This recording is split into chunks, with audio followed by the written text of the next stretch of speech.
It's in the cutting, but there's something else. I forgot what this is.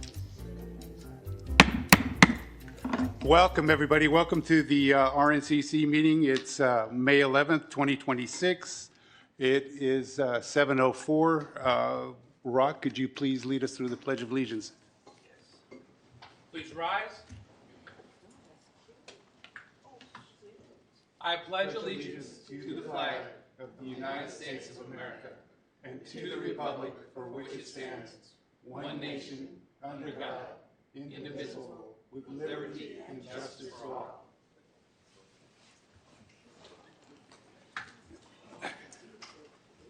All right. Thank you very much. So before we get to the president's reports and roll call, I just wanted to mention that Richmond is 52 square miles. We have 6 voting districts, and we have about 33 neighborhood councils within those within the city. Some are active, a lot of them aren't. So we're currently working on helping some of these neighborhoods come back to life, and we will be hosting an election for El Sobrani Hills on May 19th, is it? Next Tuesday. So that being said, let's start off with roll call, President's reports. Rock Brown, Sergeant at Arms, RNCC, Treasurer of the East Richmond Neighborhood Council. I have no report. I yield to the President if he's out there, the President of the East Richmond East Richmond Neighborhood Council.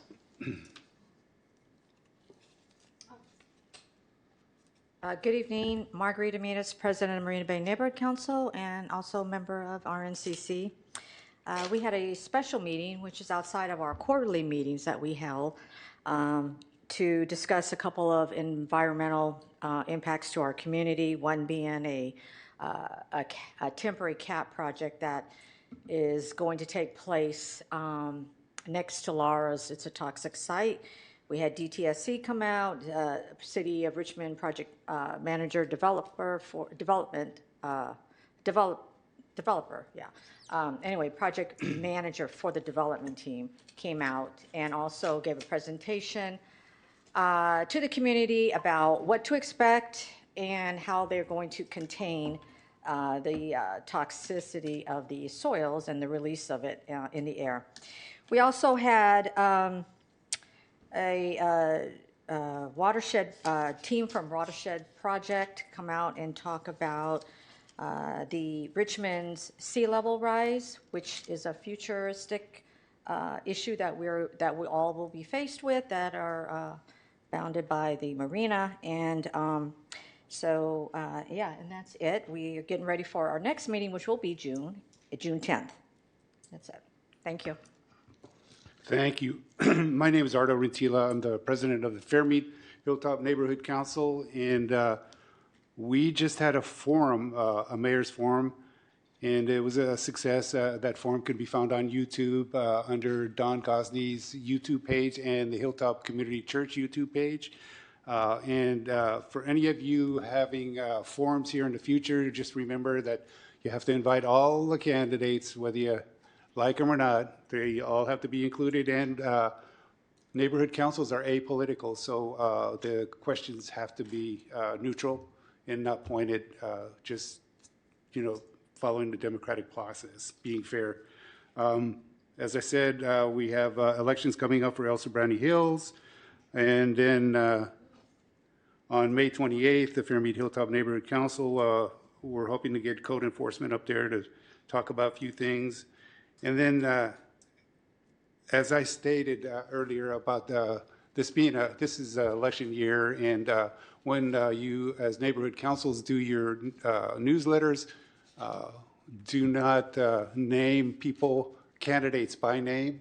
I had that experience today because if that person is a candidate, they can't be put in your newsletter because it'll have to go to legal. And by the time it gets back from legal, it may be too late to send that newsletter out.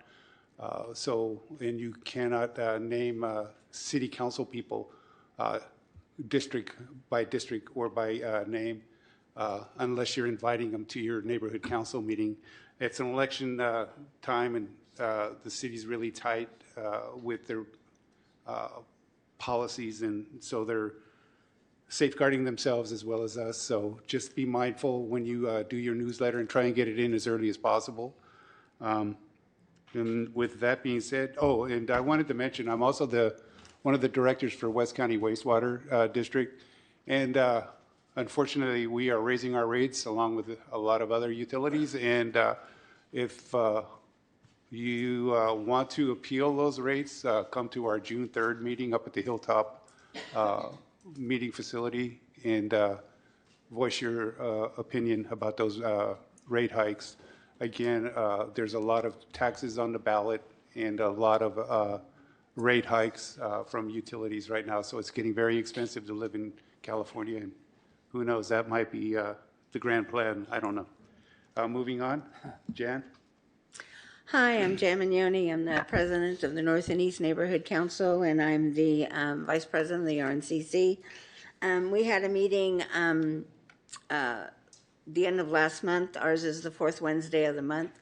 So we had Michelle Milam and Anna came, and we talked about a lot of stuff, you know, different code enforcement. I'm not code enforcement. Oh, I'm losing my mind. The homeless and what you can, different things we can do in the neighborhood and stuff, because we actually have over on what is it, 24th and Preble, where the old it was a Motel 6 that's now being transformed into a it's going to be a part-time a place for homeless to go to bring them back into the neighborhood. So I've been asking about how that's going along and everything. Our next meeting will be in May. Normally we would have our elections in May, but because it's really hard to get a hold of people, we pushed it back to June because we've got a newsletter going out. So I want to make sure that people are aware of what's going on and who can come out and do things. That's about it. Good evening. My name is Lori Hart. I am the Vice President of the Parkchester Village Neighborhood Council, and I am the Secretary for the RNCC.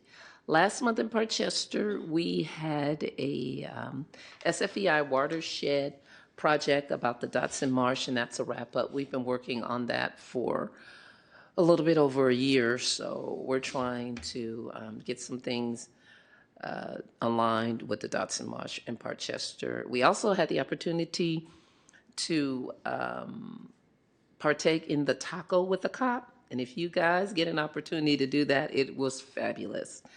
I invited a friend who has a new tagline, come for the tacos and stay for the cops. And no, they are not free. They do not come with the meal. However, we did have a blast.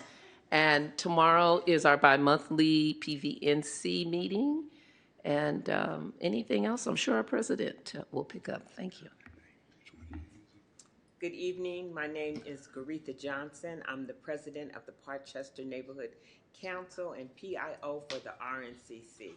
And we have our meeting tomorrow, so it's really no report until next month. Thank you. Hi, my name is Bryce Aleman. I represent the Richmond Village and Metro Square neighborhoods. Nothing to report from there, and I'm also a director at large for the RNCC. Nothing to report. Oh, except to say, if you are online and you are a president of a neighborhood council and would like to give a synopsis of what's happening for you, please raise your hand electronically so that I can unmute you. Thank you. Thank you. I'd like to start out by asking anybody in the audience, if you have a report and you're a member of the neighborhood council, please step up. Oh, well then. So Cordell Handler with Park Plaza Neighborhood Council, and we are having our meeting this Thursday. It's going to be on Zoom, so that's the short report. But at our last Point Richmond Neighborhood Council meeting, we had folks from Robert Robert Stevenson and company to talk to us about the Point Richmond connectivity project. So it was pretty well attended. So our next meeting is going to be May 27th at 7:30 via Zoom, and that's pretty much it. So Thank you. Garland, if you'd like to introduce the new president for the neighborhood.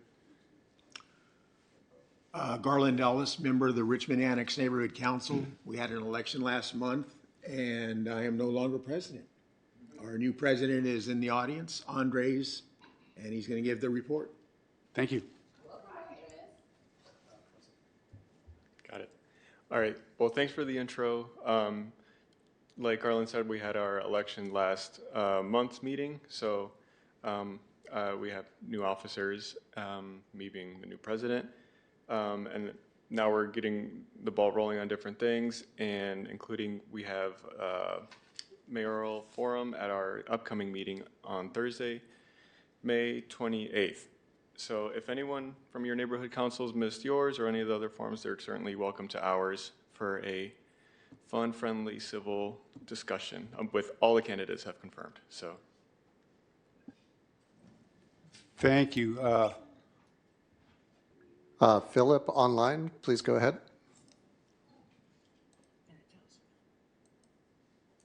I'm clicking ask to unmute. Is that better? That works. Thank you. Thanks. I was glad to see that Cordell was in the room. He was at the meeting last week. I was traveling. He is correct. We are dealing with bike lanes and bike lanes and bike lanes. Our next meeting will be held on Zoom. As always, it's May 27th, Wednesday at 7:30. And more kind of almost bike lane related. We have 3 simultaneous projects going on about trying to control traffic through Old Point Richmond. One of them is try to slow the traffic that's coming through our town to go to the freeway and causing gridlock. So there's a plan that sort of overlaps with potential bike lanes. It's rather confusing, and we're hoping that Public Works is monitoring these 3 separate projects. So we will be hearing on that part of the project next month, and we do pray for a time when we do not have a meeting that involves bike lanes or traffic, because that's been almost every meeting for the last 2 years. That's all I've got for now. Thank you so much. Jim Hansen, go ahead. Yeah, good evening, everybody. Jim Hansen, President, East Richmond Neighborhood Council. Nothing special to report.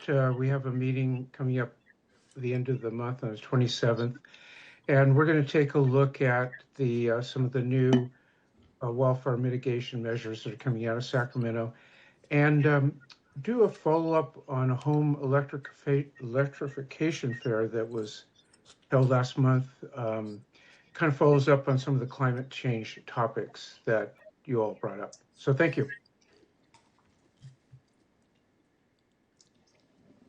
Thank you. I see we have a few more left in the audience. Would you like to come up and introduce yourself and your neighborhood?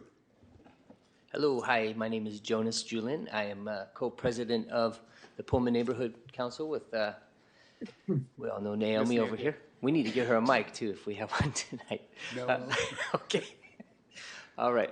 So yeah, just to report, we spoke at the, I believe it was the April 28th City Council meeting, and we got full support from the City Council to start just looking at the feasibility of a park on 27th and Florida. So that's exciting. Our next meeting is going to be June 13th, and then come hang out with us on Juneteenth. The 20th, June 20th, we are going to be on our side announcing the parade, the cars that come by, and we're going to be playing some music, and we're going to be having some fun while the parade goes by. And Val Williams is going to be announcing the parade, as she has been for the last few years. So we're excited about that. So did I miss anything? Okay. And by the way, if you need some car guys out there, give me a call. If you need car clubs to show up, give me a call. Thank you. Good evening. My name is Sherwin Harris. I'm the president of the Iron Triangle Neighborhood Council and also the ambassador and civic engagement director for the Bay Area Rest Commission. We have our meeting coming up on the 20th of May at the Nevin Center at 598 Nevin Ave, Richmond, California. If you want to join us, we got a pretty packed agenda. We have our Richmond Police Department Lieutenant Ernest Lucas will be giving his monthly report. We have the Community Crisis Response Team, ROC, which will be doing their update about what they can do for the Iron Triangle in the city of Richmond. We have Veolia Water Treatment Plant Manager Thomas Stickles. He'll be coming in sharing what's going on at the water plant. And then we have our very own Darren Fitzpatrick, Assistant Deputy Public Works Director. He'll be coming and sharing what they're doing, plan to do at Nevin Center. And lastly, we have Catholic Charities. Fernanda Ruiz, she'll be coming and sharing what the organization has to offer our citizens as far as legal and other avenues, rent relief, and other things like that. Last month, we had our mayoral forum. We held it at COBIZ, and it was a robust one. Had all the candidates. We didn't name names. That's right. So we did everything right. And then on the 15th of April, we honored some of our queens of the city. And I beg your pardon, I believe you were there, and you were one of the honorees. And I don't know your. I was talking to Lori Hart and Garetha. Yeah. Thank you. Both of these two ladies, they were honored. We gave them some artwork by one of our local artists, and also gave them certificates of appreciation for the hard work they do for the city of Richmond and Portchester in particular. That's my report. Thank you. Any other reports? Before we get to our public information officer, I did want to mention to all you neighborhood councils that are interested in throwing a party, just to have a party, this is the 70th anniversary for neighborhood councils this year. So it's a good reason to get together and have a party and talk about your neighborhood councils. And the RNCC is going to talk about having or get together and figure out what we're going to do for the 70th anniversary of neighborhood councils. So moving on, I guess we'll go to our public information officer, Garetha. Okay, good evening again. And the only thing that I have to announce is Juneteenth, which is happening on June the 20th. Now, the parade will start at 10 o'clock, but the lineup starts at 8 o'clock, and that would be at the Richmond Fire Training at 3506 Cutting. That you need to be there by 8 o'clock so that they can line you up. And the actual festival will be from after the parade. It's like from 10 to 6 o'clock. So everybody make plans to come out, even for a couple hours. You know, the city works hard. All the vendors are out there. Come out and just give your support for Richmond. Okay. All right, and you can go on the city's website if you want to sign up for the parade or as a vendor. We do have some booths left for food and for information and craft tables. Again, to go to the City of Richmond website under the Juneteenth, and you can sign up for everything. And this year, our headliner is going to be John B. So, and we have some local artists as well. So we're really excited. It was wonderful last year, and I'm looking forward to this year. It's going to be equally wonderful, if not better. Thank you. All right, before we get to our presenters, I did want to let everybody know because this actually involves all of the departments in the city of Richmond. If you haven't already, you may want to get the Richmond City app and put it in your phone. It's extremely handy, helpful. You don't have to go home and email people. You could take a picture of the problem right there and send it in. So the Richmond City app is very good, and I think the more people know about it, the happier they'll be. So moving on, our first presenter will be Chief Simmons.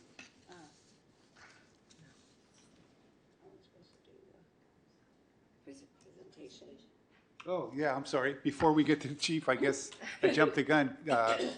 Code enforcement is going to be doing a presentation. Correct. Mr. Tisdale? Didn't mean to shortchange you. Don't sit baby in the corner. Come on up. That's right. I didn't see him.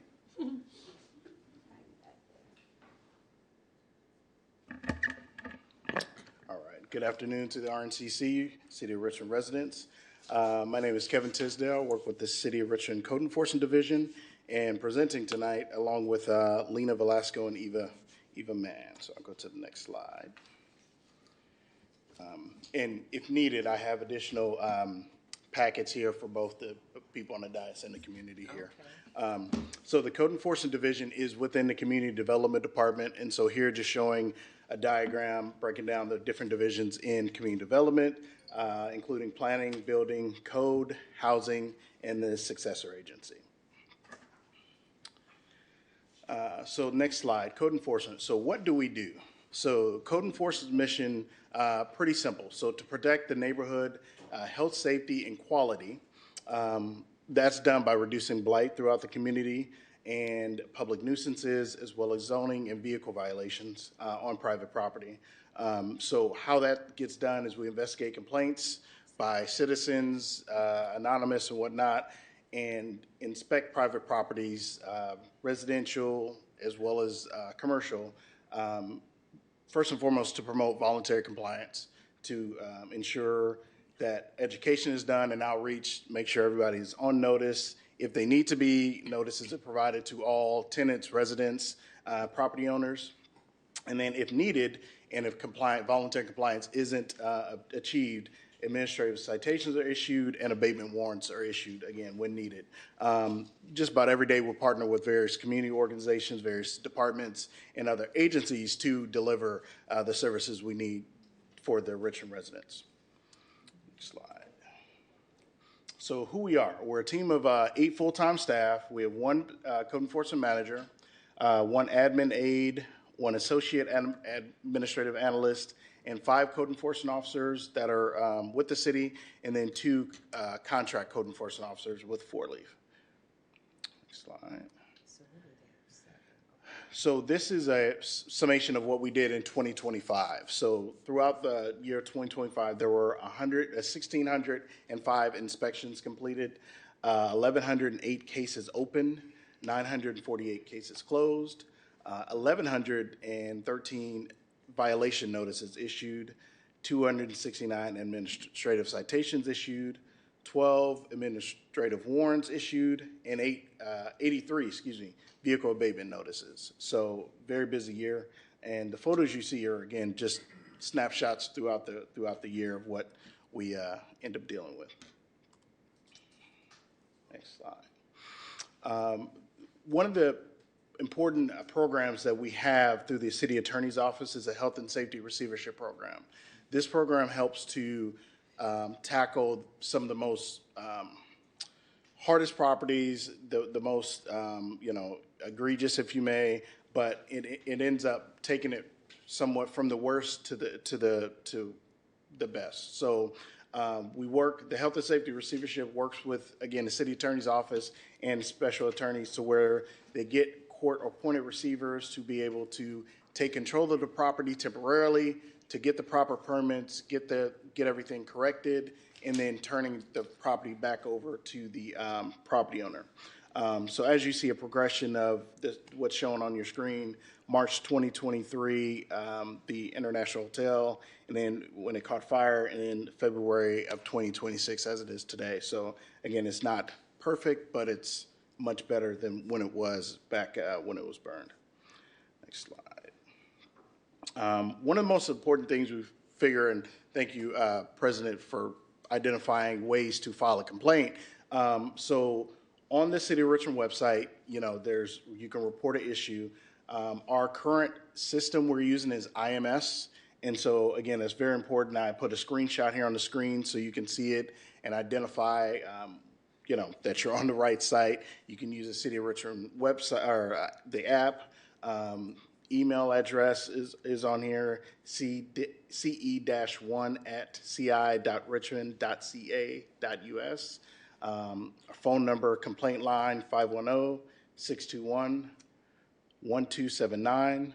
We're located at City Hall, 450 on the second floor, and our business hours are Monday through Friday from 8:30 to 4:30. Always, willing to help anybody we can. And with that, take any questions if you have them. Thank you. Starting with Garland, any questions? Rita? Thank you. Yes. I have a couple questions. You had a line item that said an abatement warrant. What is that specifically? What is an abatement warrant? I'll go back to that slide. Yeah, you issued 12. Okay, let me go.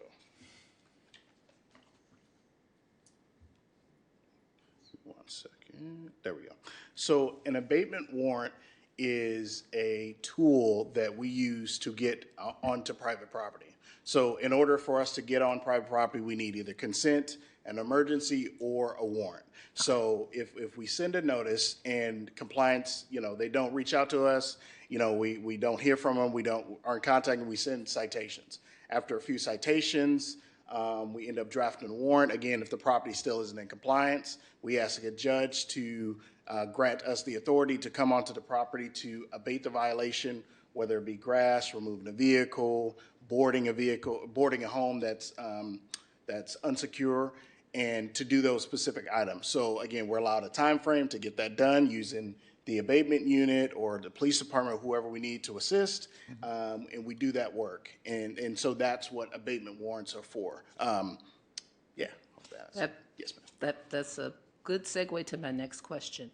So, I live in Portchester, and we have about 4 or 5 properties that they're no houses. They're just abandoned, and the grass is taller than this building. And so, whose responsibility? I know it should be the homeowner, but should not the city go after them to do something with these lots? Some people have parked cars, some people have made play structures, but we really need to do something about these lots, specifically the owners just not doing anything. So you had a category, health and safety receivership, but these aren't actual houses, they're just empty lots. Yes. So health and safety receiverships only qualify when there's a structure on the property. For vacant lots, again, Richmond has a lot of lots, and whether the property owners are alive, deceased, active, inactive, if the grass are growing or violations are on the property, generally each year, multiple times a year, we're noticing, we're doing, some actions on them. So I will push that off to the code enforcement officers that are in that area, but that particular type of property isn't available for the health and safety receivership program. Yeah. But we'll definitely look into that and get those addressed. Please do, because Yes, ma'am. there are a few, and it would be nice to not have that blight. Any questions online? Yes, there is. Michelle, please come online and speak.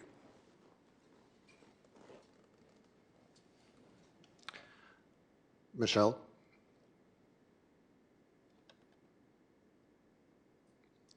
Currently, go ahead, Can you Michelle. hear me? Yes. Okay, yes. okay, now you can hear me. I wanted to thank Kevin for his presentation, and I wanted to see, Kevin, could you explain something to residents about the process for abating homeless encampments on private property, which is different from the public street? People often ask about that, and I think it's helpful for people to understand the steps. Sure. So looking, if there was a private property, for instance, using a lot or some area that an unhoused individual either are occupying or on, we would notice the violations that are there. So again, a lot of times there are, items, garbage debris, maybe a vehicle. And so we notice the items, not the people. And then once we get to a point where we go through the on private property, the notices, the citations, and get to a warrant, along that part, we're contacting CORE, we're contacting, all the same services that they do on public property, but of course, private property takes a little bit longer because of the noticing aspect. So, did that answer your question, Michelle? Yes, it did. Any other questions online? Okay. Any questions in the audience? Just really quick on fire damaged structures. What are the qualifications that they're to be eligible for the H&S receivership program? Does the owner need to be engaged with that? Good question. Every property depends. It really, the city attorney and their specialists look at the property, they look at the equity, look at the damage, they look at kind of the neighborhood, the effect it's having. Maybe is it a burn property? Does it burn this year? Did it burn 5 years ago? Is there insurance? Is there not insurance? So it's not a very simple answer, but it's definitely looked at or can be looked at for feasibility. Well, I just wanted to say that your app works for the Bay Area Rescue Mission. We save a lot of time by not having to make phone calls. We just go on the app, find the appropriate category that we're talking about. And what we did for the vacant lot that's at 111 and 113 McDonald was we went on the overgrowth of private property, which is on that app. And we just submitted it. In a couple of days, the city sent somebody out, they cut the field, and they put the fence up. So it does work, and it's on this app. Thank you. Thank you.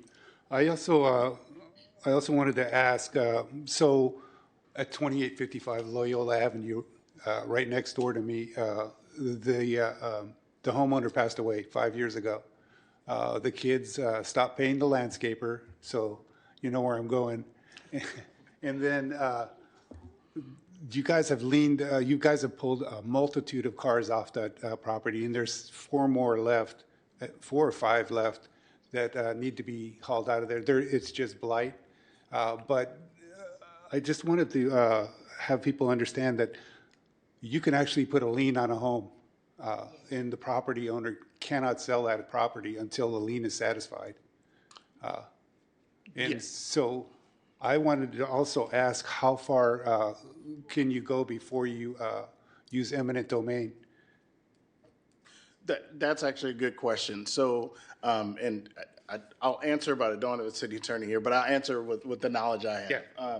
So yes, if any property we send a citation to, if it's not paid, and then if we do a warrant, then we can send those up to the county to go on the tax roll. And again, it's by last resort to get to that point. But there are properties that do end up having warrants and do end up getting fees and citations and recording notices or liens at the property to where you can't transfer, you can't get a not a loan, but refinance. The property is clouded. As far as eminent domain, code enforcement, we can't take over any property. Again, we can get a warrant to seize control temporarily, limited time, limited scope, and then we, just to gain access, not to change ownership. And so eminent domain would not be an answer for us to use. There used to be a program where if there were enough violations and the homeowner was deceased, like next door to me, that it would be a trigger and sent up to the city. And then there was a program where they actually used eminent domain to take the property. It was done very few times, but it was done, and it was a program that existed 10 years ago. Got it. I'll look it up. Thank you. Yeah, thank you.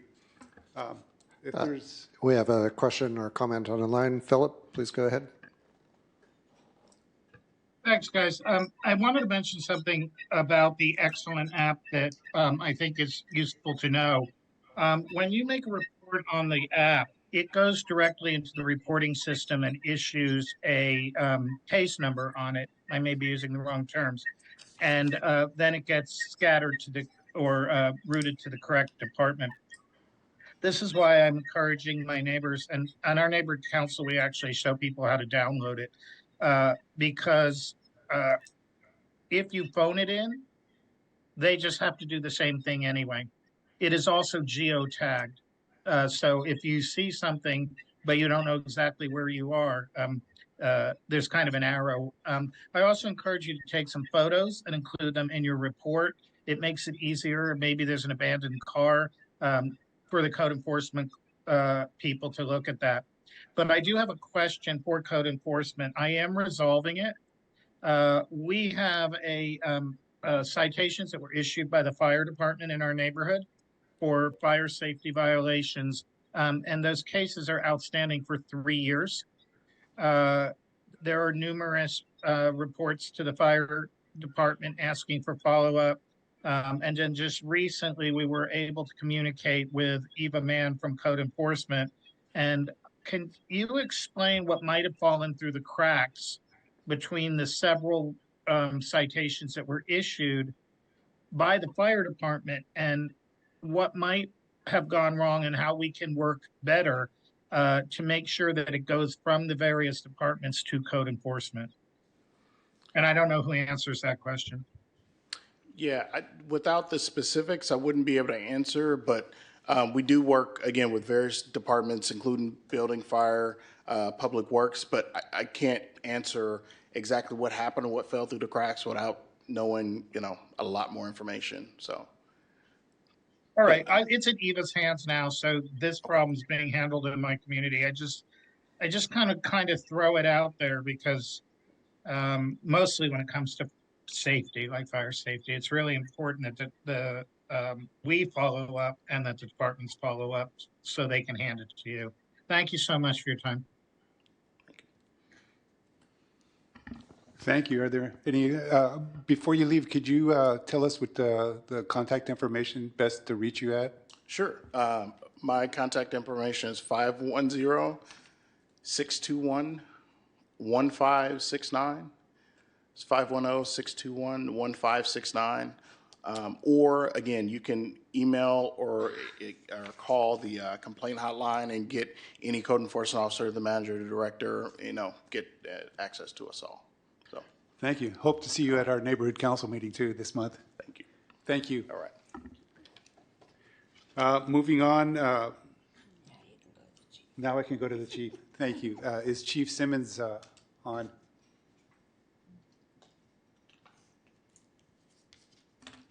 Chief Simmons? Not that I'm seeing at this time. Okay, well, we'll come back to him if he shows up. How about Captain Lopez? Yes. There you go. I heard somebody, there's a big old column in there. Oh, there he You is. can't see through the column, sorry. Yeah. Oh, I know this guy. I knew his father.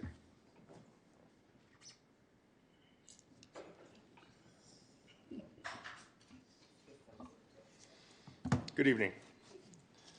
Just real quick, I'll just go over some quick crime stats. I'm happy to report that pretty much all metrics of crime appear to have decreased. If we're comparing March to April just for this year, we've seen a 32% decrease in violent crime totals, as well as a 40% decrease in property crime totals. That would just be from last month to this month. We have seen that decrease. Another metric that we do like to use, though, is the compare year-to-year changes. Those do also appear to show a decrease. So from April 25 to April 26, there's still 25% decrease. And from April of 25 to April 26, there was a 17%. I apologize. There was an 18%, unfortunately, increase for property crime totals. And year to date, we are at a 5% drop in violent crime total. So compared to this time last year, we've seen a 5% decrease, and our total property crime is unfortunately up 28% compared to this time last year.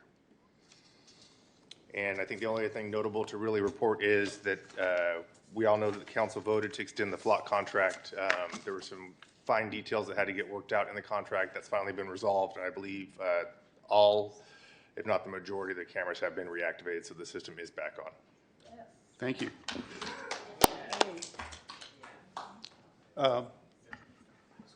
Cordell's anxious to ask you a question. 7-Eleven. Lieutenant Patchen, you know what I'm going to say, and everybody has heard it, but I want you to be aware. So I have called the police a couple of occasions to report individuals that are hanging out in front of 7-Eleven, morning and evening, and it's becoming a hot spot because it is getting worse. Because I gave them what they were wearing and what they look like. So if you can do me just a big favor, we need to have some extra patrol around 7-Eleven. And Corky's famous hot dog place, it would be helpful if we had some extra patrol around that corridor. That's one. And then the other issue that I had brought up, and I had spoken with one of the businesses along that corridor, is that from what Palace Furniture told me, they said that they see people going speeding near their business. And it would be great if we had some more patrol along that corridor as well. So that would be very helpful if there be some extra patrol around that area. That's it. In response to, it's not an unusual request to have extra patrols around 7-Eleven. I actually personally reached out to Rock to see if maybe that's something they can assist with and try and take more of a holistic approach. I believe we've been having them go out to potentially offer services and see if there's things that we can do before taking enforcement. So that is one of the things that we've been trying to move towards when you have people that are unhoused and they're outside of businesses, either asking for money or food or things along those lines. Rock has some food and other services they're able to offer that we're not. So I've kind of transitioned, at least as a watch commander, to try and have them go out and reach out to the individuals, see if we can get them resources before we have to start taking enforcement action to get them out of the area. Well, I'm happy to report that the Westridge Apartments, Lancaster Apartments is what we call them in the neighborhood, is looking at getting flock cameras themselves. So they won't have to go through city council. So that's going to help our neighborhood quite a bit. I'm happy to hear that. And I'm hoping that the beat officer that comes to our neighborhood brings us to the statistics for those apartments along with the statistics for our neighborhood, and so we can compare them. But yeah, thank you for everything you guys do out there. Rock?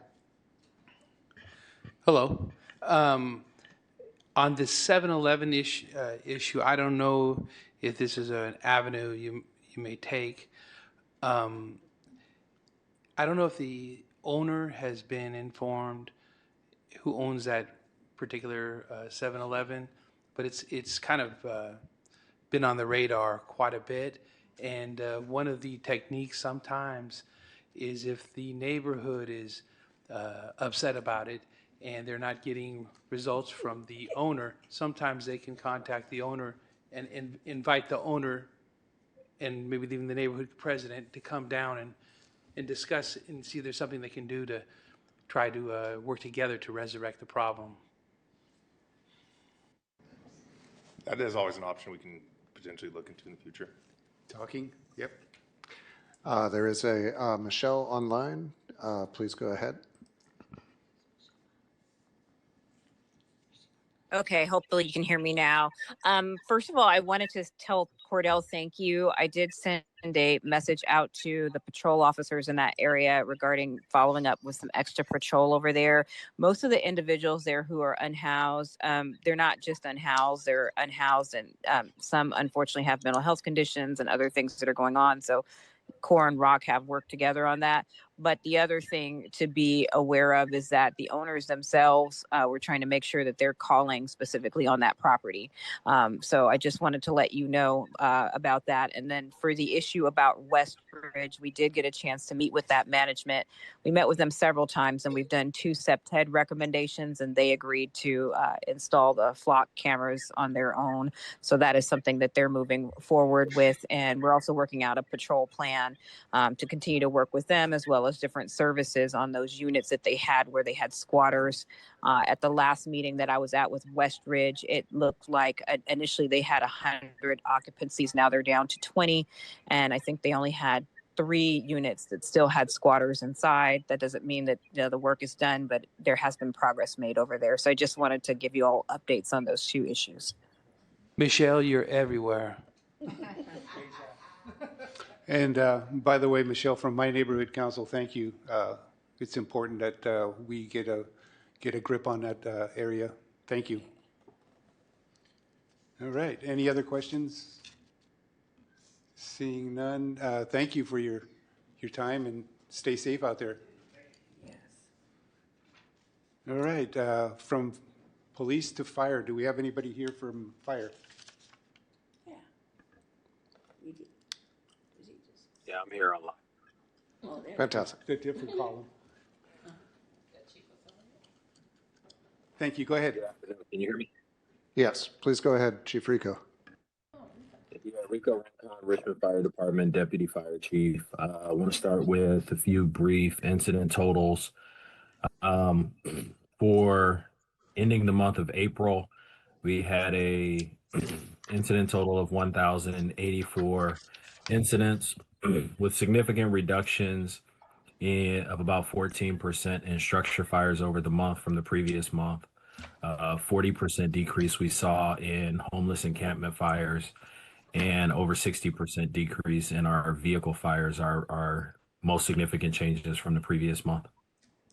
In addition to emergency stats, some of the highlights from the previous month is in conjunction with the American Red Cross, the fire department participated in the Shields Reed community on April 25th with the Sound the Alarm initiative.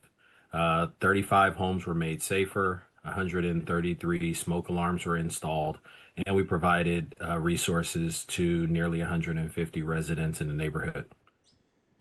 On Monday, May 4th, we began a recruit academy for firefighter trainees.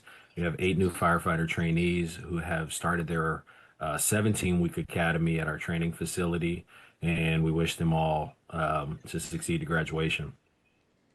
Our Spring Cert Academy, which we brought to you previously, has 20 students that will be graduating this Saturday, May 16th, after completing all of their cert sessions. And then lastly, wanted to briefly highlight our evacuation drill scheduled for May 30th from 9 to 12. And that'll be covering the neighborhoods of May Valley, El Sobrani Hills, Greenbrier, Castro Heights, and the Carriage Hills neighborhoods. Participants who participate in the evacuation drill will get information on better understanding the community warning system and Nixle alerts, be able to learn and know their evacuation zones, practice their evacuation plans, and have access to additional preparedness resources. We're working on that project in conjunction with neighboring fire departments and neighboring agencies, as well as the West County Fire Safe Council. And that concludes my reports, unless there's any questions. Questions? Lori? Yes, Chief Recon, can we add Parchester for next year on the evacuation drill? I don't think we've ever had one, so we're happy to partner with any neighboring neighborhood councils, but if we have to go solo, so be it. But we would love to have you guys come out and do an evacuation drill for us sometime next year. Sounds good. We try to rotate them. It takes a period of time, so we try to rotate them between different neighborhoods. But I will have our Office of Emergency Services reach out to you to work on next steps. Thank you, Connie. I'd appreciate that as well. I know that the neighborhoods that you mentioned are in District 4 on the other side of the freeway. Apparently, our side of the freeway wasn't included, but maybe next time. I also wanted to ask you about the FHSC maps, high fire severity maps. Where can one find them, and could you tell us a little bit about it and how they came about, and for those of Yeah, us I that think don't. we came to RNCC for a presentation on when we Yes. adopted the maps. Those are actually state maps that come through a process where there's a lot of calculations and information gathering that determine what we call very high fire hazard severity zones. We in turn get those in the city of Richmond, and then we have adopted those maps. Those are available via our fire department webpage on the city website, as well as we have some additional zones that we're looking at paying attention to that may be areas of Richmond concern. They're not on the actual zone maps, but we do want to make sure we provide significant fire safety and additional inspections in those areas as well. But any information regarding how those maps are developed, I think there's some videos on the history of the maps and how that process is put together. And if there's any follow-up necessary, please contact the fire department and we can provide that information. Thank you. Any other questions, comments, or concerns? Seeing none, thank you for your report, and stay safe out there as well. All right, thank you. Have a good night. Thank you. Next, do we have anyone from the mayor's office?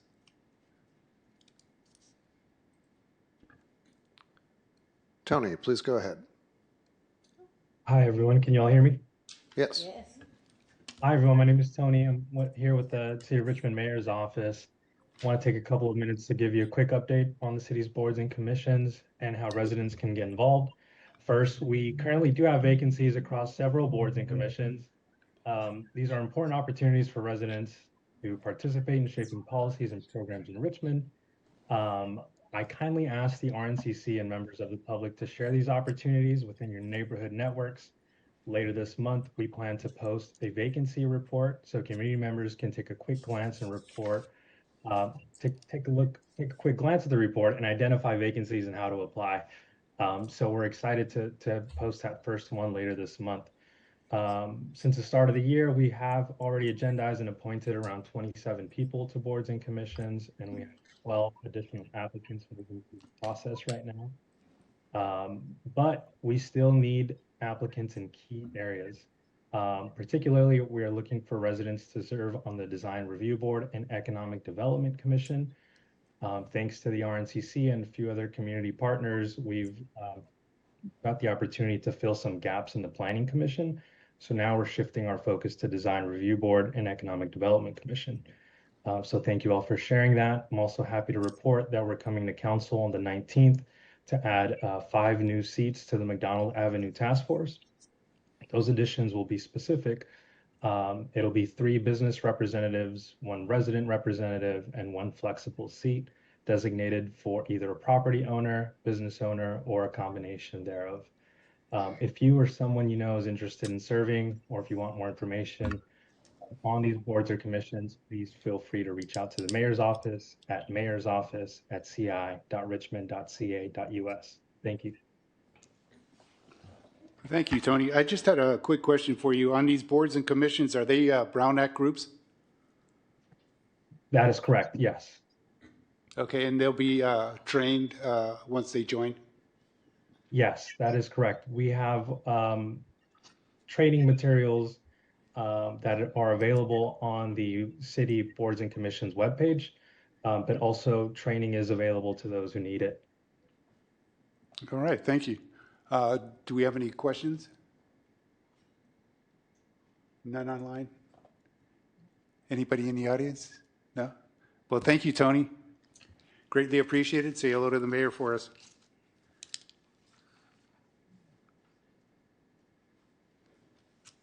So, economic development, I know this guy. Make sure I get the button. Hey, there he is. Hello.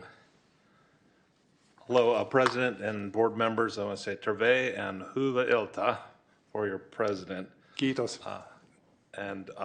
I'm Craig Murray. I'm Development Project Manager in Economic Development.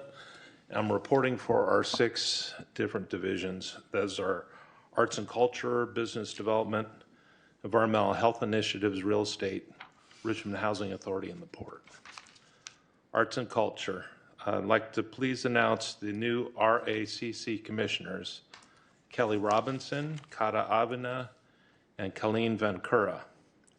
We have an Arts and Culture Manager recruitment that's coming soon. And as one of the other board members reported, the Juneteenth celebration will be held June 20th, 2026. And then also July 3rd, there'll be the annual event at the Marina Park for 4th of July. Richmond Main Street events. We have a monthly downtown walking tours. The downtown walking tour is every fourth Thursday of the month at 10:30 a.m. to 12 p.m. We will begin the tour at the RNCC office located at 1600 Nevin, Richmond, California. Music on the Main. Music on the Main is a summer concert series held in downtown Richmond at the Lot from 5 to 7 p.m. This year's dates are June 18th, Thursday, July 9th, Thursday, September 24th. Spirit and Soul will be held Saturday, August 29th.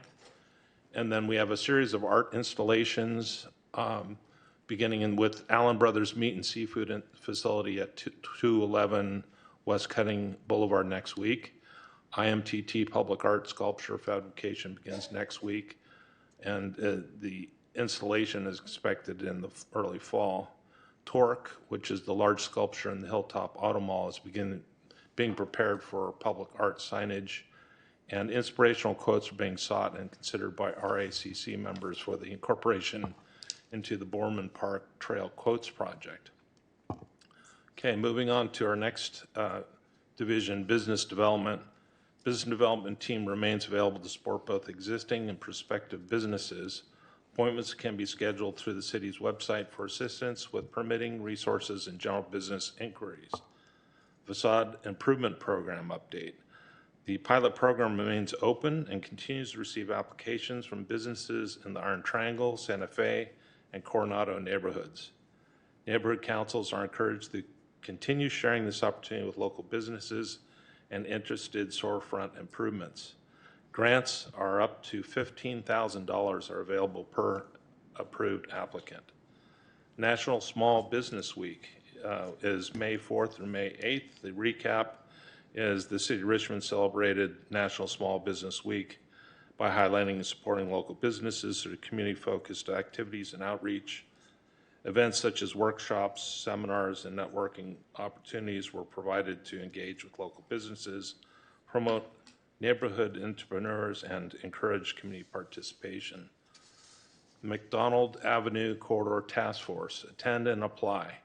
The task force continues to meet regularly to advance strategies for the revitalization of the McDonald Avenue corridor.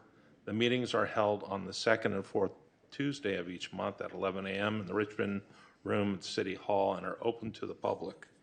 Input is encouraged to help develop the plan and revitalize the downtown Richmond. Economic Development Commission, attend and apply. The Economic Development Commission meets on the second Wednesday of each month at City Hall. Open commissioner positions remain available for individuals interested in supporting Richmond's economic development efforts. And I did speak with Samantha. Next up is environmental health initiatives. Tonight there's a very large group stuffing the Bike to Work Day bags. And then this week is Bike to Work Day month, and that'll be held this Thursday for those participating. And Samantha apologizes not having necessarily a large report tonight, but she'll be attending your next meeting and providing a full report. Real estate, as your representative of Marina Bay Neighborhood Council, Margarita Mitas, did indicate on Wednesday, May 6th, we did participate in a meeting with the Marina Bay Neighborhood Council. We presented area FM cap with the DTSC representative. Very large attendance, I was surprised, about 45 people attended. There were many questions and many answers. O.C. Jones of Berkeley, the contract was approved on April 7th by City Council. Still working through the insurance documentation process, and we expect them to commence work here with an executed contract, hopefully in the next few weeks. Work is expected to happen this summer on the 2.5-acre site, And just to let you know what this site is, it's between the boat ramp and Laura's Restaurant, right on the Esplanade. And it'll provide an asphalt cap that's used for parking. We could also use it for flex space such as events, and will provide opportunity for more use and reuse of the site. And then the final site of the 9 deed restricted properties that be capped will be this area FM, so we'll finally complete all 9. And then also we completed a field review with the wastewater treatment managers and the watershed cooperative for additional plant space to expand and grow their business. And then we're working with the finance department on space assessment in the 440 and 450 Civic Center Plaza buildings. And then finally completing final requirements to sit out application to the state fund for environmental work reimbursements for the city's corporation yard.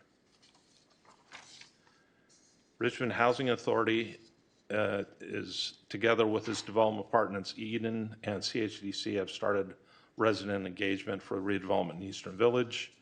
And then Port, I believe they reported last meeting, but the dredging of Richmond Marina is scheduled for July.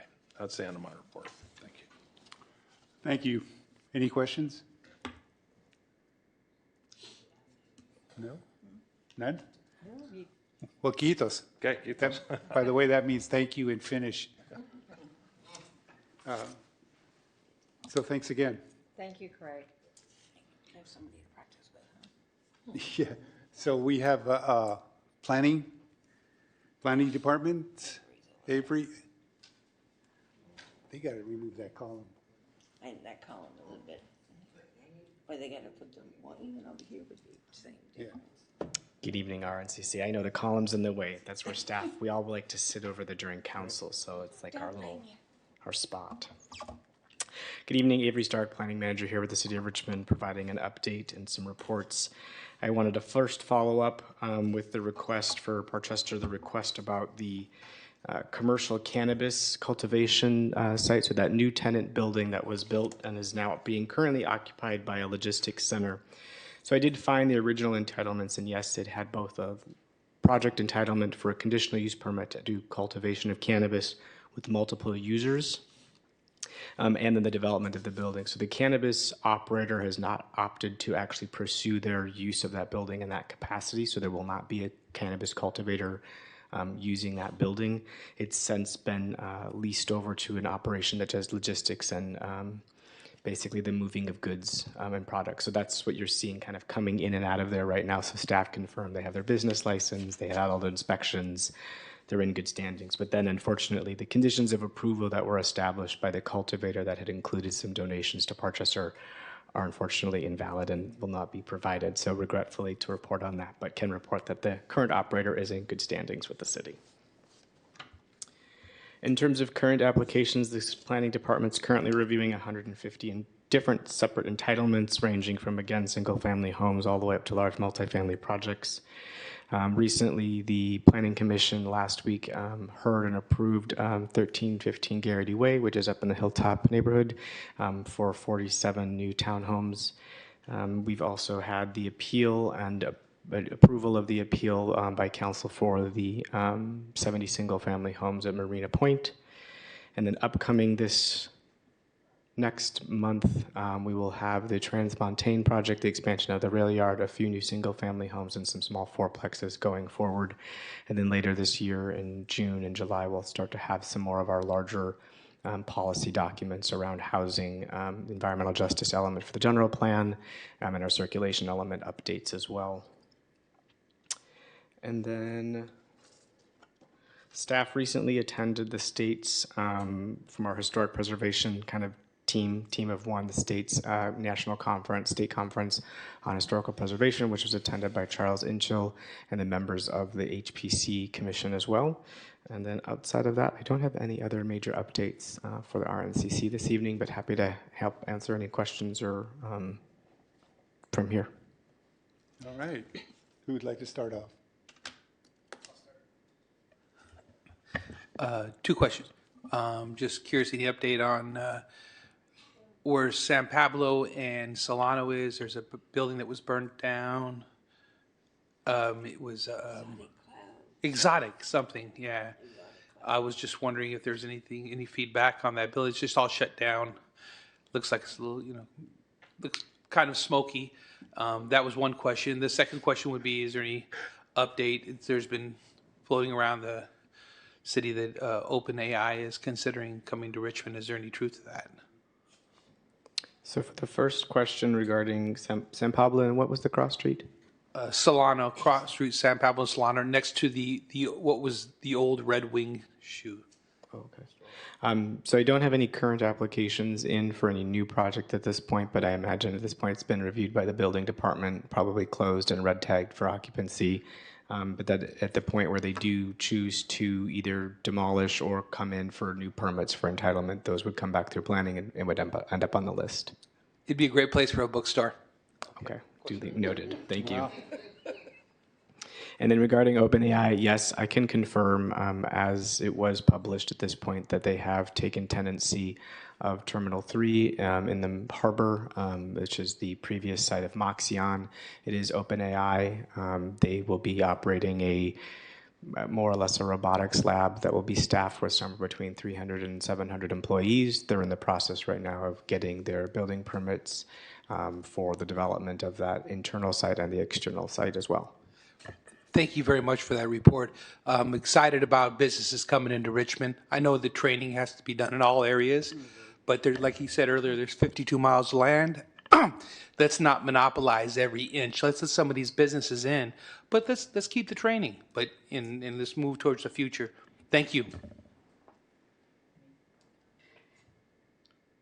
Couple questions. You mentioned the Transmontane was moving forward. So, could you repeat that? Because I think I missed that, because the last conversation online with Dana was that it was still under review. Yes, so it's moving forward to the design review board first, and then it will then proceed to its public hearing with planning commission. So the design review board meeting is scheduled for, well, you look for your next, I'll look that up. Okay. And then the second question I have is for OpenAI. Have you, or has the company itself given you any indication on how they're going to be moving equipment into the materials to build these robotic materials into Marina Bay? No, outside of the use being permitted by right use, the moving of products and goods into the site is strictly within their purview. Operationally, it will still require all building permits, fire permits, and operational occupancy permits. So it will still be permitted as such as any normal business doing work in the city of Richmond. Any construction plans that they may have for on-hauling or off-hauling of anything would also go through the building department as well. But at this point, if they're moving in furniture, supplies, things like any normal business, it's not something that the city interferes with in terms of what it is they're moving in.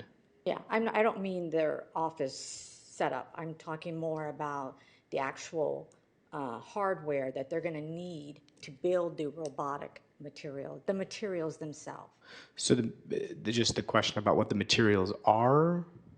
Yeah, because they're going to need some type of machinery in order to build the robots. Correct. I can't speak specifically to the materials that they're using. It would be a lot, right? Because it would be a lot, right? So it would either be like through trucks, or maybe train, maybe it's coming by boat, just to have an understanding of that. Unfortunately, I don't have an answer to logistically how they're planning to move things into that building, but I would suspect generally by semi-trucks, smaller box trucks. Whether or not they choose to use the port would be something that would be organized through the port, and whether they choose to use trains would also be something at their discretion that may be offloaded at our switch yards and then brought over on truck if it's coming on a Connex box. But again, the city doesn't, at this time for this type of project, have that level of detail into how they're operationally setting up the site. I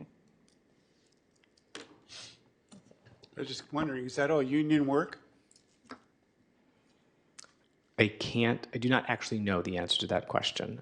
You'd have to contact, I know they have when the article was released a few weeks ago, they did have some contact information online in terms of who's doing the work. But I would have to assume that it is labor-related and labor and union employees, I can certainly inquire with the PM to see if that's something that they're able to share with me, but I can't guarantee that they're going to be able to provide me with that answer. Thank you. Questions? I just kind of noticed, we haven't been getting our project list. I'm on the notify me, and I just looked through my emails. You didn't, oh, okay. I'll get your contact information after this, Okay. and we'll make sure that that's getting taken care of. And then so for Transmontane, it is going to go to the Design Review Board for a special meeting May 20th. And so that will just be particular to the design of the site, the extension of the rail and the truck canopy area. And then when it goes to the Planning Commission, which is tentatively scheduled for June 4th, will be the public hearing where we'll focus more on operations, hours, and the environmental CEQA document that was prepared with the published responses to those comments that will be going up shortly. And I'll send to you directly. And before we go to the next speaker, are you, question, is there a project labor agreement involved with this project? As I'm not the project manager, I don't know off the top of my head, but I'll have Dana look into that and get back to us. Thank you. I just wanted to say thank you for providing that information. This organization bypassed the neighborhood council completely. So how this came about, we only knew when the building went up. So I'm very, very happy to hear that there is no cannabis coming out of that. And hopefully it'll stay that way. Thank you. I have a question. Avery?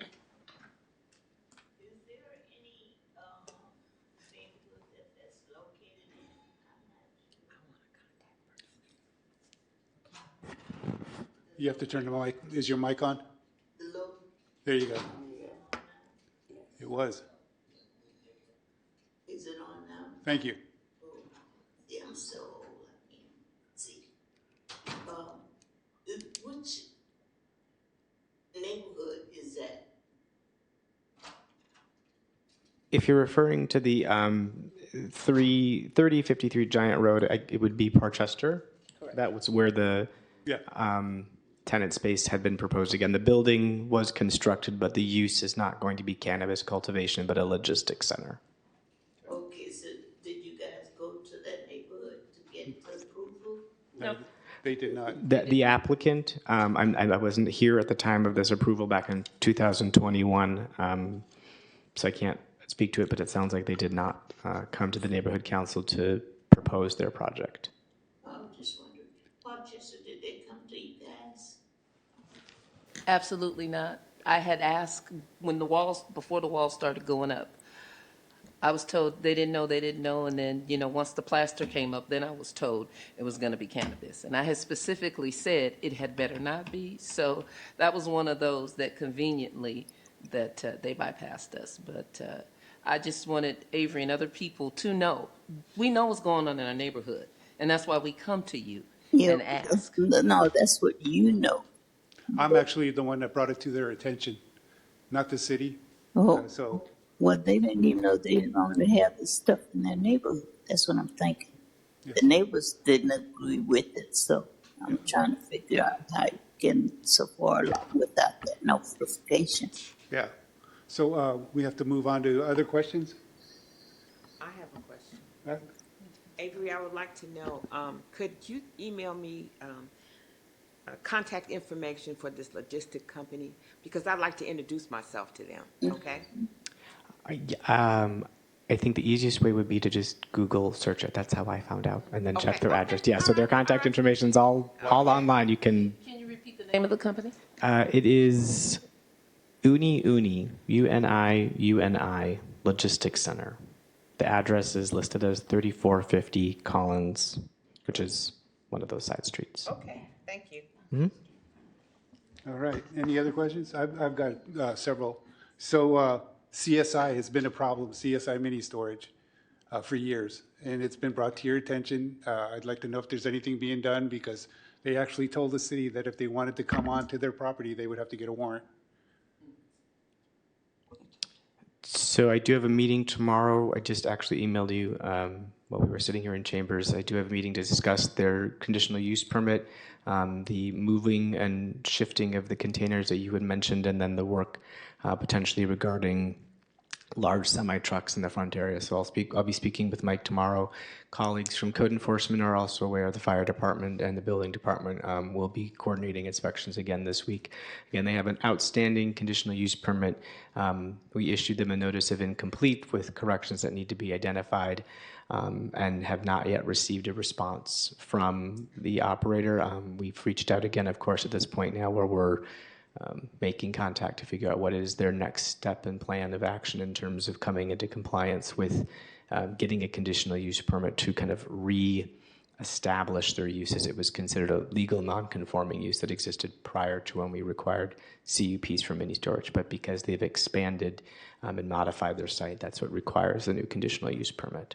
So as soon as I know more from that meeting tomorrow, I will be sure, along with Fire Marshal Wiley and others, to get back to your email on that one.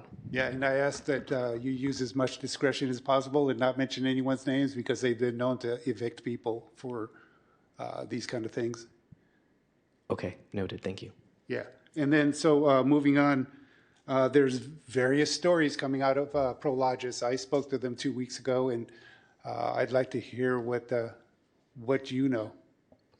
Well, if you've spoken to them, that's more than I've heard in about 3 months. So congratulations on getting a hold of them. They have not reached out to us formally in any capacity regarding submittals, new plans, master plans, or anything of that sort. So Yeah, basically, they just said they have a new team member, and they'll be presenting here in 26 or 27. I look Wonderful. forward to seeing the application. And then, is there a moratorium on data centers? Yes, the council did pass a moratorium on data centers, and myself and Lena Velasco will be returning to the council with an updated ordinance to kind of solidify that and understand kind of the parameters of what would be allowed in terms of a data center and where it would be allowed, but to be discussed post-moratorium. Thank you. Any other questions? Any, no online? None in the audience? Well, thank you. Thank you very much, Avery. You've been You're very welcome. very informative. Thank you. So next we have Public Works. Darren Fitzpatrick. Sounds like a race car driver.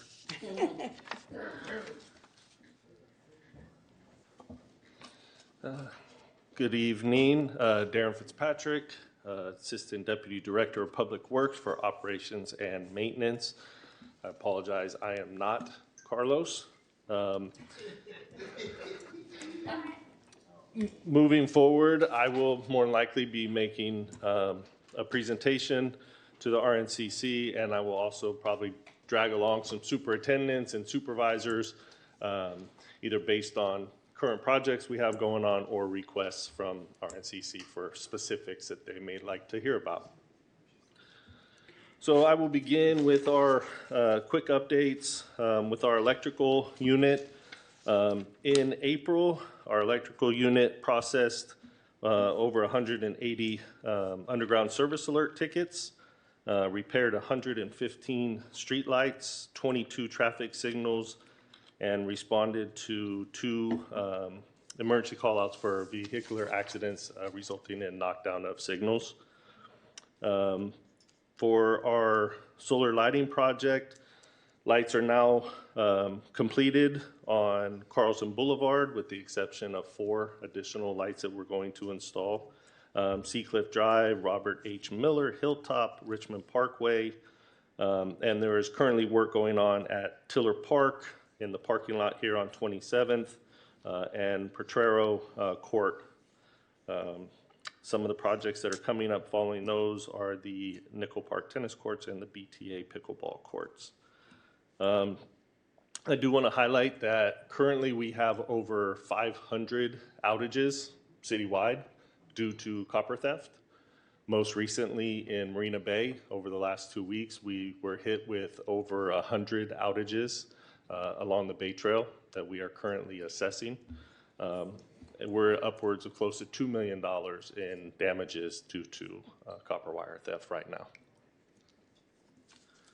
For our streets department, resurfacing is completed on 7th Street between Barrett and Ripley. Although we will be going back to perform some additional work there. We had a couple issues. So look out for that. There'll be new notifications sent for that. We installed 38 new signs on McDonald between 34th and San Pablo, 22 new signs on 4th Street between Barrett and Nevin ahead of paving work, 49 street sweeping signs, no parking signs in Hilltop Village, 29 traffic signs citywide, including East Richmond, McDonald Avenue, and Cutting, new thermoplastic striping and school crosswalk improvements on Brooks Avenue at Grant Avenue between 23rd and 24th Streets, new striping and signs on 2nd Street, 3rd Street, and 4th Street corridors. 700 linear feet of red curb have been installed at bus stops in April. 60 linear feet of red curb on Wiswall Drive. New speed limit signs on Morningside, as well as a solar radar display speed sign on Morningside. And Parks and Landscape, we are currently finalizing our playground condition assessments that we will be reviewing and then bringing to City Council. We are in the process, Rain Cloud Park and Atchison Village Park, we've received all the new playground equipment, and we are currently working with our vendors on the timeline for removing the existing and the install of that new equipment. And right now, our Parks and Landscape, one of the big focuses is on defensible space clearing for the June 1st deadline for fire safety. Our abatement team for April cleared 22 encampments, removing 16.2 tons of debris, removed illegal dumping from over 1,200 locations, totaling over 236 tons, removed 188 graffiti tags at 88 locations, conducted 5 neighborhood dumpster day events, assisted 104 senior or disabled residents, removing 19.2 tons of debris or materials, removed 332 illegally dumped tires, 226 mattresses, and 152 gallons of paint and oil, completed weed abatement of 18 locations, dismantled and removed 3 RVs or boats, and closed 89 community requests through our IMS system. So that is my update for operations and maintenance for April. If there are any questions, I'm happy to answer. Last month, you reported that you were going to start confiscating traffic cones that were left in the streets. We have some neighbors with an issue in that there's a lot of areas in the annex where there is no curbs. In other words, it's just dirt. At one time, there was wooden curbs there, and they disappeared and slowly rotted away. And some of the people wanted to put out cones because when the street sweeper comes by, it keeps eating away at the dirt. And there's utilities there, and they don't want them to get into that. So if they're going to place cones out, would you suggest that they be up on the embankment? Because they were putting them in the street to keep the street sweeper from getting too close. But if they're going to confiscate them, then that becomes an issue there. I think if we were notified of where they were and what the purpose was, then as long as they're not in the right of way or obstructing anything and the sweeper was able to get through and clean adequately, then it wouldn't be an issue and we can work around that. Okay. Our focus was for people saving parking spots, leaving them in the middle of the road, all these different things. If they're there for an actual reason, then we're happy to work around that. Yeah, this was on Panama Avenue in the annex, so. Okay, I can talk to Carlos about that tomorrow. Okay. Yeah, thank you. Hi, Darren. Thank you for your report, and thank you for the update on the lights out on Marina Bay. So I know you guys are working really hard on trying to get the lights on and keep them on. And I also know that you're working on, implementing solar, around the city of Richmond. So for the July 3rd event, I hear it's still a go, but the fix might be and I can't say this for sure, but it might be a temporary fix. And I'm just wondering, you know, how sustainable is that fix? I mean, it's nice to have it for the July 3rd event, but, you know, we want the lights to stay on all the time, right? So just if you had anything you can add to that, that'd be appreciated. Yeah, it's difficult. I got a couple calls today from folks that were upset that, you know, the wire was stolen, even though, you know, it's hard from our point of view. We had bolted down pull boxes and 3-ton rocks sitting on top, Yeah. right? So we're actively trying to secure these areas, and the folks that are intent on stealing the copper are very resourceful. So I'm working with PD for increased patrols through there, especially while the light's out. What I can update now is not just because of the event coming up, but obviously that's a big factor. This is now turned into our #1 priority for repairs. Whether that is city staff, if we bring in outside contractors, we're processing all that information right now and trying to get, we have requests for quotes coming in so that we can see the magnitude of costs that we're looking at with, you know, over 100 lights out. And we're looking at full pulls. You know, this isn't spot repairs. This is pulling all new wire. We don't know if the conduit is intact. We don't know if we can pull new wire through the conduit that's been in the ground for 10, 15, 20 plus years. Those are all things that we have to work through and identify before we can give an absolute, you know, hey, we're good to go for July 3rd. But that is our goal. Okay. And we are also looking not just at Marina Bay, but several other large parks and places where we have events for solar options for our phase 2 of solar. Okay, thank you. Hang on, that's Yeah, okay. wait till we get done, then it's your turn.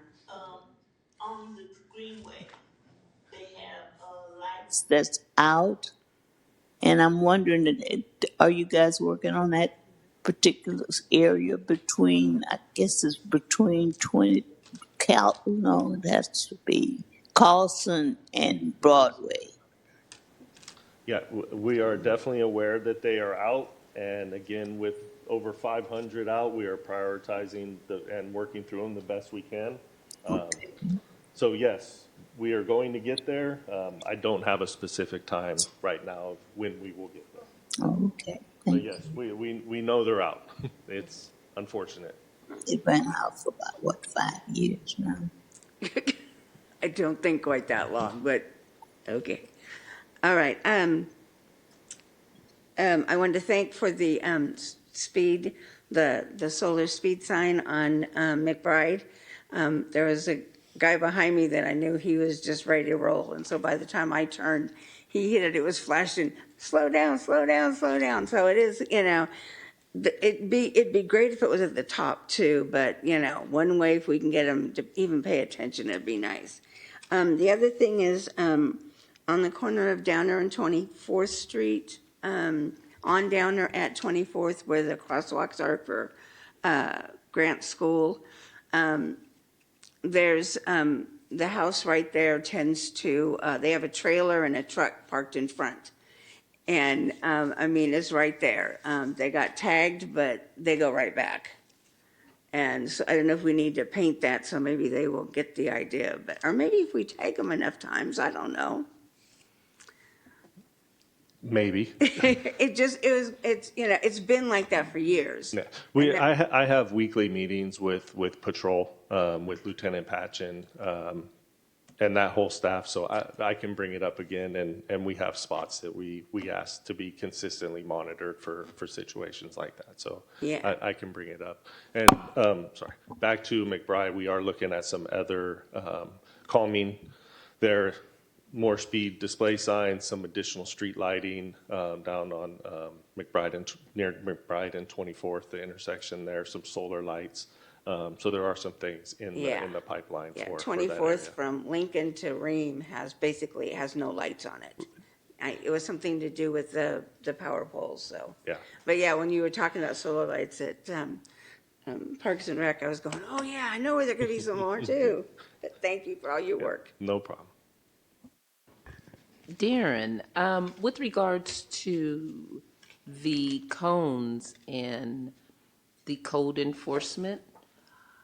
I was told some time back that the street sweeper comes either first or second, and then code enforcement goes behind them. And as my neighbors were giving me the side eye on my street, everybody moved their cones. I happened to be out there, and we waited for a while, and I could see the difference where the cars were moved, where they could get swept, versus the cars that were not.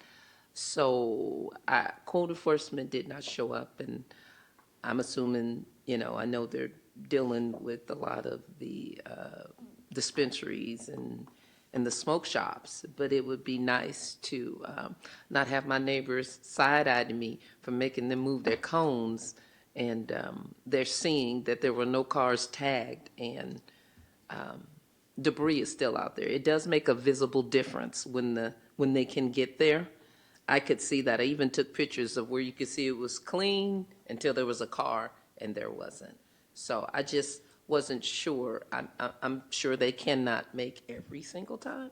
So it's in response to the street sweeping with the enforcement action that carries with them. So that is our parking enforcement through PD, not code enforcement. And what can happen is if code enforcement gets to a street that has 3, 4, 5, 10 vehicles that haven't moved, they have to stop. They stop to issue citations, and often the street sweeper will get ahead of them quite a ways, depending on, we see streets where there's 30 cars that didn't move. So you have one parking enforcement person now issuing citations for all 30 of those vehicles. That could be what happened in Parchester there. It could also be that the parking enforcement could have been pulled for something else that happened, an accident, or I'm not aware of what day it was specifically. But you can always shoot me an email and say, hey, this was our sweeping day, people moved, there was no enforcement on that day, and then I can follow up with parking enforcement to see what happened and also try to make sure that the next sweep cycle that they're there no matter what. Absolutely. Okay, do we have anybody online? Okay, well, I have a few questions. I wanted to verify, you said 2 million. The last report was 1 million, $2 million worth of copper theft in 2026 alone? No, not just that is going back to at least the beginning of 25. Okay, so in about a year and a half. Little over a year and a half. Yeah. Wow, they're pretty industrious. Yeah. Also, we have a light that's completely collapsed at the top on Mills, leading right into the college off of Shane Drive. Those two lights have been damaged somehow, and they don't even work, so I wanted to report that. And then I wanted to ask, what is Public Works' role? Because we've been getting a ton of complaints about campaign signs. And I just tell them, contact the city clerk, and she will take care of it, or I'm starting to tell them to use the app. So with all things, I strongly encourage using the app because it does come directly to staff. And even if you send it to the wrong place, if you're scrolling through and you're like, I don't see exactly, send it to somebody because they're going to get it and they know this isn't me, but this is Darren or Carla or whoever. And they have the ability to then send it to the proper person. So that's one thing. Definitely use the app. We don't have a role unless asked to engage. But it will go through the clerk's office, code enforcement. The candidate is given a certain period of time to remove them or move them if they're not placed correctly. And if they don't, they can be confiscated, they can be fined, all that stuff. So specifically, we don't have a lot to do with it unless requested. And then I was asked if you could put O'Brien in the Fairmead Hilltop neighborhood, O'Brien Street, on the paving list. It's just riddled with potholes and in super bad shape. So if you guys can maybe drive up there, take a look at it and see if it qualifies to get on the list. I know the residents would be very happy. Yeah, absolutely. I can take a look and see what the current PCI is and see where it rates. Thank you. And then if there are no more questions, I guess we'll let you get back to your evening. And no. Actually, I remembered a resident was complaining that the light for the street light was out near the corner of Burlingame and Mendocino. And I believe they've already contacted the city, but I'll just mention it just in case it didn't go through. And the other thing is, if you are purchasing electronic signs for measuring speed, we used to have several of them on Carlson Boulevard in the annex. And I don't believe they're there anymore. I think they finally bit the dust and they were never replaced. So. Yeah, we've actually, with purchasing the new ones that we put on Morningside and on McBride, my brain stopped working for a minute. We are actually looking to incorporate the solar version of those speed display signs on Carlson, on the Parkway. We received some additional funding, hopefully we requested some additional funding from council, and I believe that we're going to receive that funding. It is a high priority for them and as well for us. So I think some of those main thoroughfares and arterials are gonna start receiving those feedback signs. We feel like they're beneficial and they do have an impact. So we would like to see them out there more as well. Well, thank you, Darren. Greatly appreciated. And if anybody has any more questions, feel free to, can you give us your contact information? You can reach me on my email, which is Darren, DARIN _Fitzpatrick, FITZPATRICK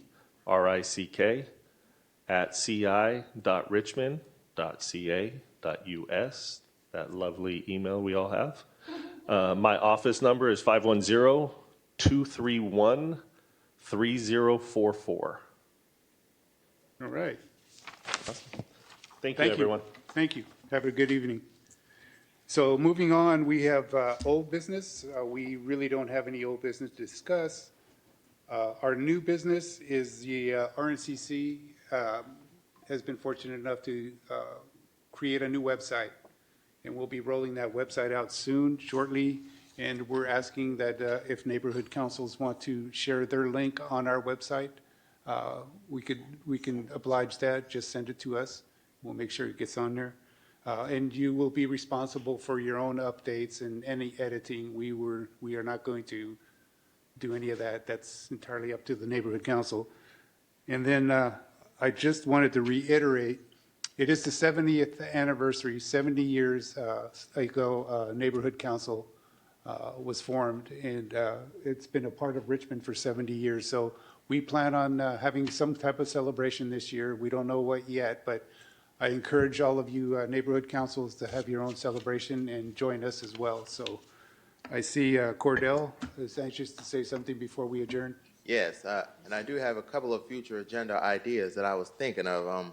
If you recall, last month I had suggested to invite Logan Robinson to come and speak to us at a later time to talk to us about home match, because I was looking at an article recently and it's like, I feel that, let me phrase it correctly, older adults are more, they feel isolated. And I figured, and I said to myself, it would be great if someone matched an individual in their home. So that was a thought I had in my mind. And the other thought I had was inviting Caltrans to come and speak to us at a later time to address, which I should have brought it up to Lieutenant Patchen about regarding the encampments like near my area. It's like it's getting to be a concern again.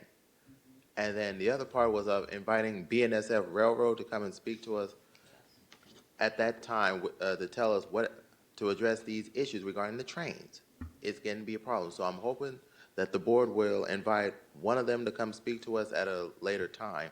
We've actually been talking about that. We're just looking for contact information, but appreciate it again. Thank you. And once again, anything that, oh, could you tell us your name and? Of course. Good evening. My name is Janice Hopkins. I'm sorry. There you go. Thank you. My name is Janice Haugan, and I'm a Richmond resident. I'm here to ask for your help. I'm part of local and state groups to stop illegal fireworks for all the reasons you're familiar with.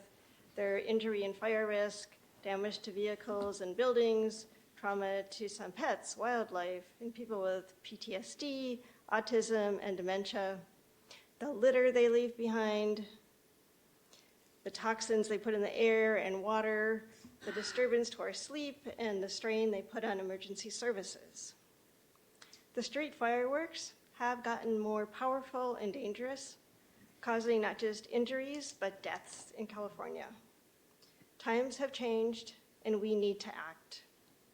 We've been meeting with city council members and public safety personnel in Richmond about a multifaceted approach addressing the illegal importation of fireworks into the state, educating children and adults on the harms they cause, asking the council for higher penalties, asking the police for increased enforcement, making sure the public knows how they can report the use and sale of fireworks, and encouraging Richmond residents to enjoy fireworks at the city-sponsored July 3rd event and to celebrate the holiday in fun but safe ways.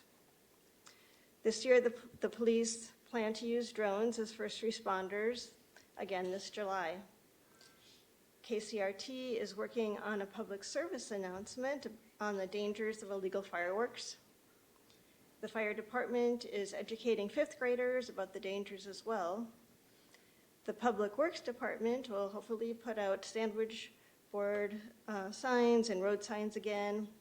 And the fire department will post banners on a few stations. Some council members have said that they are working on a stronger ordinance, which we really hope to see on the council agenda by the end of the month. The police will print yard and window signs in English and Spanish with the message that fireworks are illegal and the number to call to report violations. This is where we need your help. We want you to ask your neighbors to display the signs, to plaster the city with a message that illegal fireworks are not wanted here. Closer to July 4th, the signs will be available at City Hall and the police station. There are also a variety of printable English and Spanish signs on our website, and residents are encouraged to get creative and make their own. I will send you all an announcement in June asking for your help in distributing the information about the sign campaign to your memberships. We can make this culture change in Richmond, but it's going to take a citywide effort. Thank you for listening. Thank you, Janice. I just wanted to thank the North and East Neighborhood Council for our wonderful snacks out there. And thank you, Jan. Very nice. Thank you. I was heading in that direction. Excuse me. Anybody speaking? I am? Yes. Okay. This is for the RNCC. I suggest that you, as the president, and you as the secretary and your board, please take a look at the application that these people have to come in and supposedly signed up to say they come into the neighborhood councils before they do anything. If you guys would look at it and see, is there a copy of something on there where they need to check off to say that they came to the councils or they did not? So when people come to your neighborhoods and say, did you go to the city? You get your application. If they say yeah, you say, did you sign it? And did you suggest that you come to the councils first before you waste your money? Because once you put your money down for making any changes in your neighborhood, the city won't give it back to you. So if they come to us first before they do anything, then they know whether they are approved or not approved. So I suggest that you guys maybe look at that application that they're supposed to have signed before they add or do anything on their properties. I think everybody should email the planning department and request that any projects that come to neighborhoods come to the neighborhood council first, like they used to, because they've stopped doing that for quite some time, and it's disturbing. So thank you for that. And then I also wanted to thank Richard Lee from KCR TV. I know you're listening, for all your hard work. And I wanted to mention too that anything you missed here, you can see on KCR TV's YouTube page. So just go to their page and you'll see the RNCC meeting on there, and you can review everything that you heard tonight. So that being said, oh, and thank you, Garland, for all the work you've done as past president. Greatly appreciated. And thank you for reminding me. Thank you for everything. Yeah. Thank you. Okay, with that being said, it is 8:49, May 11th. I'd like to close the meeting. Thank you. Thank you. Good job. Yeah, we're out of here.